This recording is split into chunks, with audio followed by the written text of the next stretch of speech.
അതുപോലെ തന്നെ ത്യാഗങ്ങളില്ലാതെ അവർക്ക് പരലോകത്തിൽ സ്വർഗം ലഭിക്കുമെന്ന് അവർ വിചാരിക്കുന്നുണ്ടോ എന്ന് ഖുർആൻ പറയും. കാരണം മനുഷ്യനെ സംബന്ധിച്ചിടത്തോളം ഇഹലോകത്തിലുള്ള ഈ നൈമിഷികമായ ജീവിതത്തിൽ പലപ്പോഴും പല വിചാരങ്ങൾക്കും നമ്മൾ അടിമപ്പെടുകയും നമ്മുടെ ദീനിൽ തകർക്കപ്പെട്ടു പോവുകയും ചെയ്യുന്ന ഒരവസ്ഥയുണ്ട്. എല്ലാ അർത്ഥത്തിലും ഇന്ന് ഫിത്നയുടെ ഒരു യുഗമാണെന്ന് പറഞ്ഞാൽ നമുക്കറിയാം. നമ്മുടെ കണ്ണിൽ, അതുപോലെ തന്നെ നമ്മുടെ കാത്, നമ്മുടെ ഹൃദയം, നമ്മുടെ ചിന്തകൾ എല്ലാം ബ്രെയിൻ വാഷ് ചെയ്യപ്പെട്ട ഒരു കാലഘട്ടം എന്ന് വെച്ചാൽ മനുഷ്യനെ ഫിത്നയിലേക്ക് വളരെ പെട്ടെന്ന് ആകർഷിക്കപ്പെട്ടുകൊണ്ടിരിക്കുന്ന, വശീകരിക്കപ്പെട്ടുകൊണ്ടിരിക്കുന്ന ഒരു കാലഘട്ടം. അപ്പോൾ ഒരു മുസ്ലിമായ മനുഷ്യന് അന്ത്യനാളിനോടനുബന്ധിച്ച് ഹലാലും ഹറാമും മനസ്സിലാക്കാൻ കഴിയാത്ത ഫിത്നയും അന്ത്യനാളിനോടനുബന്ധിച്ചുള്ള പല പല ഫിത്നകളും ഉണ്ടാകും എന്ന് വിശ്വസിക്കുന്നു. അത് ഉദ്ദേശിക്കപ്പെടുന്നത് ചില പണ്ഡിതന്മാർ വിശദീകരിച്ചതുപോലെ മതത്തിലുള്ള മനുഷ്യനെ പരീക്ഷിക്കുന്ന പരീക്ഷണങ്ങൾ മാത്രമല്ല, മറിച്ച് മനുഷ്യൻ കുഴപ്പങ്ങളിൽ അകപ്പെടുന്നുണ്ടോ എന്നൊക്കെയാണ് ചില പണ്ഡിതന്മാർ. അന്ത്യനാളിന്റെ ഫിത്ന എന്ന് പറയുമ്പോൾ ചില ഹദീസുകളിലൊക്കെ വന്നിട്ടുണ്ട്, കൊലപാതകങ്ങൾ വർദ്ധിക്കും. അപ്പൊ എന്താണ് ഈ കൊലപാതകങ്ങളെ കൊണ്ട് ഉദ്ദേശിക്കുന്നത് എന്ന് നബിയോട് ചോദിക്കപ്പെട്ടപ്പോൾ പറഞ്ഞു, അൽ ഖത്ൽ, കൊല്ലപ്പെടുന്ന ആളുകൾ വളരെ അലസന്മാരായ അല്ലെങ്കിൽ യാതൊരു ചിന്തയുമില്ലാതെ കൂടി നിൽക്കുന്ന ആളുകളുടെ മുന്നിൽ മനുഷ്യബോംബുകളായി പല പേരിലും പൊട്ടിത്തെറിക്കുകയും അങ്ങനെ വധിച്ച ആളുകൾക്കെന്നറിയില്ല എന്തിനാണ് ഇവർ ഞാൻ ഇവരെ കൊന്നത്, വധിക്കപ്പെട്ടവനറിയില്ല ഞാൻ എന്തിനു വധിക്കപ്പെട്ടു. ഇതൽ ആ ഒരു അവസ്ഥയിലേക്ക് വരും. എന്നുവെച്ചാൽ അറബികളുടെ കാലഘട്ടത്തിൽ അവർക്കുണ്ടായിരുന്ന ഒരു ആചാരം, ഇസ്ലാമിക യുഗത്തിന് മുമ്പ് ഉള്ള ആചാരം, പെൺകുട്ടിയാണെന്നറിഞ്ഞാൽ അതിനെ ജീവനോടെ കുറിച്ചുകൊള്ളുക. ആ കുട്ടിയെ പറ്റി ഖുർആൻ പറയുന്ന ആ പെൺകുട്ടിയോട് ചോദിക്കപ്പെട്ടു പോകും അന്ത്യനാളിൽ, പ്രിയപ്പെട്ട കുട്ടി, എന്ത് കാര്യത്തിനാണ് നീ വധിക്കപ്പെട്ടത്? ആ കുട്ടിക്കറിയില്ല. അറബികൾക്ക് അറിയില്ല എന്തിനാണ് കൊന്നത്. പെൺകുട്ടികൾ പൊതുവെ ഒരു വിശ്വാസമാണ്, അത് സമൂഹത്തിന് ശാപമാണ്, അവൾ അബലയാണ്, ചപലയാണ്, അവൾക്കൊന്നും ചെയ്യാൻ കഴിയില്ല, അവൾ സമൂഹത്തിൽ ഒന്നുമല്ല എന്ന എന്തോ ഒരു വിശ്വാസത്തിന്റെ പേരിൽ ആ പെൺകുട്ടിയെ ഒരു ശാപമായി കണ്ട്, അപമാനമായി കണ്ട്, അഭിമാനത്തിന്റെ മുമ്പിൽ ചോദ്യചിഹ്നമായി കണ്ട് വധിക്കപ്പെട്ട ഒരു പെൺകുട്ടി. അതേ അവസ്ഥയുടെ ഇപ്പൊ നമ്മളൊക്കെ അവസ്ഥ. ഒരു പള്ളിയിൽ കയറാൻ ഇറാഖിലൊക്കെ പള്ളിയിൽ 5 വക്ത് നമസ്കരിക്കുന്ന ആളുകളുടെ മുന്നിലാണ് പൊട്ടിത്തെറിക്കുന്നത്. കോളമിസ്റ്റുണ്ടായിരുന്നു, റാബിത്തുൽ ആലമി ഇസ്ലാമിന്റെ കോളമിസ്റ്റ്. അദ്ദേഹം പറഞ്ഞു, എവിടെ പൊട്ടിത്തെറിച്ചാലും വേണ്ടില്ല, ഈ പള്ളിയിൽ നമസ്കരിക്കുന്ന ആൾക്കാരെ മുന്നിൽ എന്തിനാണ് നിങ്ങൾ പൊട്ടിത്തെറിക്കുന്നത്? തീവ്രവാദത്തിന്റെ, ഭീകരവാദത്തിന്റെ ഭയങ്കരമായ വിനാശകാരികളായ പ്രശ്നങ്ങളുണ്ട്. അപ്പൊ അങ്ങാടിയിലും അതുപോലെ തന്നെ അവരുടെ ശത്രുക്കളെന്ന് അവർ അവകാശപ്പെടുന്ന ആളുകൾ അടുക്കലുമല്ല, നേരിന് ഷിയാക്കളായിരിക്കും. ഇറാഖിലൊക്കെ നടക്കുന്നത് ഷിയാക്കളെ പള്ളികളിൽ പൊട്ടിത്തെറിക്കുന്ന സിദ്ധിയുണ്ട്. നോക്കണം.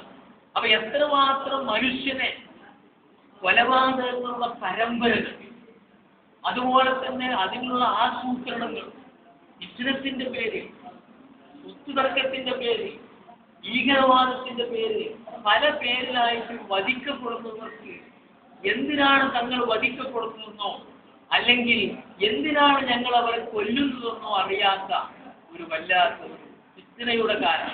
ആ ഫിത്നകൾ മാത്രമല്ല, നമ്മളെ സംബന്ധിച്ചിടത്തോളം എല്ലാ നിലക്കും ഞാൻ കഴിഞ്ഞ ആഴ്ച പറഞ്ഞു, ഈ 2 ഫിത്നയിൽ ഇപ്പോഴുമാണ് നമ്മൾ ഉൾക്കൊണ്ടിരിക്കുന്നത്. ഖുർആൻ സൂറത്ത് അൻകബൂത്തിലെ 1-ാമത്തെ വചനം പറയുന്നത്,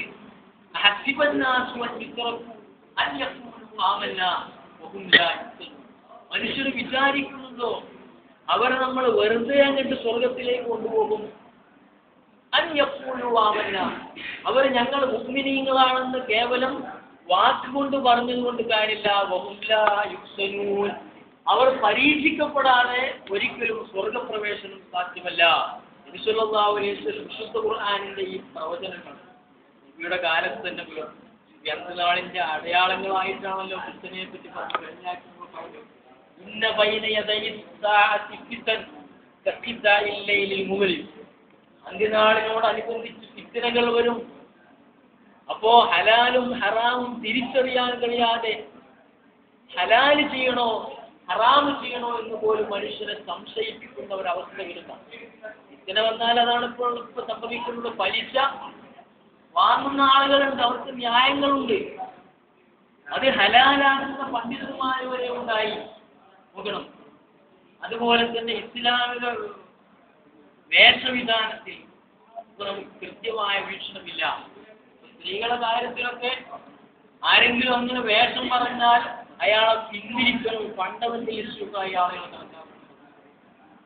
മനുഷ്യന്റെ പ്രത്യേകിച്ച് സ്ത്രീയുടെ അവരുടെ സൗന്ദര്യ പ്രകടനവും അതുപോലെ തന്നെ അവരുടെ അവയവങ്ങളും ഒക്കെ കാണിക്കുന്നതിനുള്ള വസ്ത്രം ലോകത്ത് വ്യാപകമാകും. ഫിത്നയുടെ തൊട്ടടുത്ത് വരുന്ന സമയം പറഞ്ഞിട്ടു സിൻഫാനി ലം അറബുമ, രണ്ട് വിഭാഗം ആളുകളെ ഞാൻ കണ്ടിട്ടില്ല അന്ത്യനാളിനോടനുബന്ധിച്ച് നിങ്ങൾ കാണും. അതിൽ ഒരു വിഭാഗം പറയും നമ്മളെ ബാധിക്കാത്തത് ഞാൻ മാറ്റി വെക്കുകയാണ്.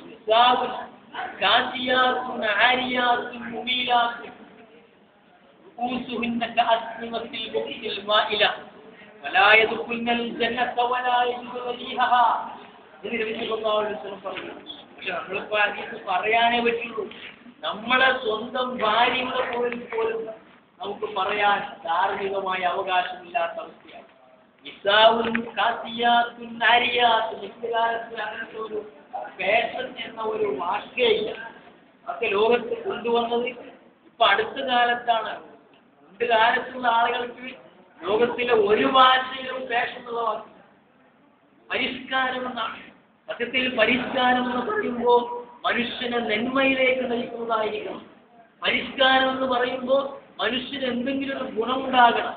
പരിഷ്കരിക്കുക എന്ന് പറഞ്ഞാൽ അതിനെന്തെങ്കിലും ഒരു കഴിവ് വേണം. ഇപ്പൊ ലോകത്തിന്റെ ഫാഷൻ എന്ന് പറയുമ്പോൾ ഫാഷൻ പരിഷ്കാരം എന്നൊക്കെ പറയുമ്പോൾ ഇത് നേരെ വിപരീതമാണ്. അതാണ് പറഞ്ഞത് ഹലാലും ഹറാമും. നമ്മളെ ഭാര്യ എന്ത് ഡ്രസ്സ് ധരിച്ചാലും നമുക്കൊരു പ്രശ്നമില്ല, നമ്മളെ ഭാര്യയായി. അങ്ങനത്തെ ഒരു കാലഘട്ടം ഒരു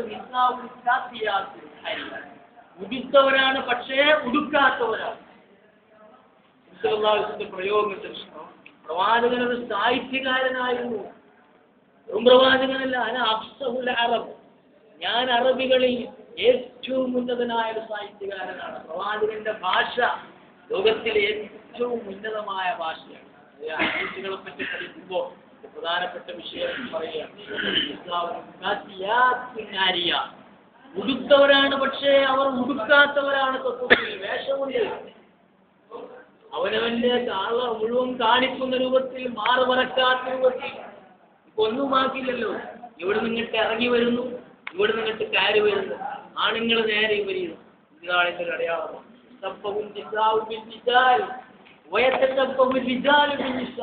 നാളിന്റെ അടയാളമായി ഇസ്ലാമിയുടെ കാലമായി നബി പറഞ്ഞു, ആണുങ്ങൾ പെണ്ണുങ്ങളെ പോലെയാവും, പെണ്ണുങ്ങൾ ആണുങ്ങളെ പോലെയാവും. നിങ്ങളൊക്കെ നാടികളിൽ, ബുക്കുകളിൽ, മാർക്കറ്റുകളിൽ, സൂപ്പർ മാർക്കറ്റുകളിൽ, പക്ഷെ ആണുങ്ങളോ വീട്ടിലിരുന്നാ മതി. ഇങ്ങനത്തെ ഒരു അവസ്ഥയിലേക്ക് അന്ത്യനാൾ വരും. ചാഞ്ഞും ചെരിഞ്ഞും നടക്കും.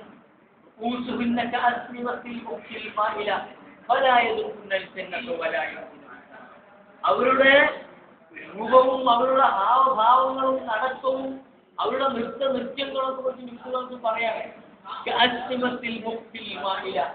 ചെരിഞ്ഞ് അതുപോലെ നല്ല പൂജയ്ക്കുള്ള ഒട്ടകണ്ടാവും. അത് കാണാനൊക്കെ പ്രത്യേക ഒരു സ്റ്റൈലായിരിക്കും. അതുപോലെ തന്നെ ഇന്ന് പ്രത്യക്ഷപ്പെടുന്ന സ്ത്രീകൾ ധരിച്ചുകൊണ്ടിരിക്കുന്ന ചെരിപ്പുകളുണ്ട്. സാധാരണ മനുഷ്യന്റെ ചെരിപ്പുകൾക്ക് പറ്റില്ല, അല്പം ഉയരണം. പേര് വിളിച്ചാലും ശരി, നടത്തത്തിൽ പോലും സിനിമ നടികളെ അനുകരിച്ചുകൊണ്ടുള്ള നടത്തം. അപ്പൊ ആ ചെരിപ്പും ആ നടപ്പില്ലെങ്കിൽ ആ പണി നമുക്ക് വേണ്ട നമ്മൾ പറയും. ഇങ്ങനത്തെ ഒരു അവസ്ഥയിലേക്ക് ലോകം മതപ്പതിച്ചു. ആണ് മണ്ണിനെ പോലെ, ആണുങ്ങളൊക്കെ ഉൾപ്പെടെ എല്ലാവർക്കും